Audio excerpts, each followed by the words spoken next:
Everyone, আমার প্রিয় YouTube ফলোয়ার্সরা সবাই কেমন আছো? আশা করছি সবাই অনেক বেশি ভালো আছো। আমিও কিন্তু বেশ ভালো আছি। আর আজকের ভিডিওটা দেখে কিন্তু তোমরা বুঝতে পারছো যে নেক্সট ইন্টারেস্টিং কোনো ভিডিও আসতে চলেছে তোমাদের জন্য।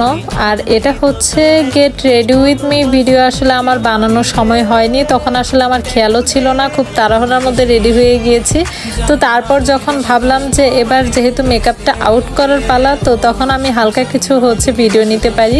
আর এখানে আমি সমস্ত জুয়েলারিগুলো একটু খুলে নিচ্ছিলাম, কারণ বেশ কিছুক্ষণ ফটোশ্যুট শেষ হওয়ার পরে কিন্তু এই মেকআপ ওঠাতে আরো বেশি পেইন লাগে। এরকম ভিডিওগুলো কিন্তু ফেসবুক প্লাস ইউটিউবে একদম ভাইরাল একটা ভিডিও। অনেকবার ভেবেছি এরকম একটা ভিডিও করব, বাট কখনো সেভাবে আসলে হয়ে ওঠেনি। তো আজকে কেন জানি না হঠাৎ করে মনে হলো যে যেহেতু আমি সব জুয়েলারিগুলো খুলে রাখছি, একটা ভিডিও নেওয়া যাক। তো তারপরে আর কি এই ভিডিওটা আমি নিয়েছিলাম। আজকে যে শাড়ি প্লাস জুয়েলারি, এগুলো হয়তো বা তোমরা দেখে কিছুটা বুঝতে পারছো। ও হ্যাঁ, যদিও আমি কিন্তু এই ভিডিওতে শাড়িটা দেখাইনি, আমি আর কি এগুলো যখন চেঞ্জ করছিলাম তারপর যখন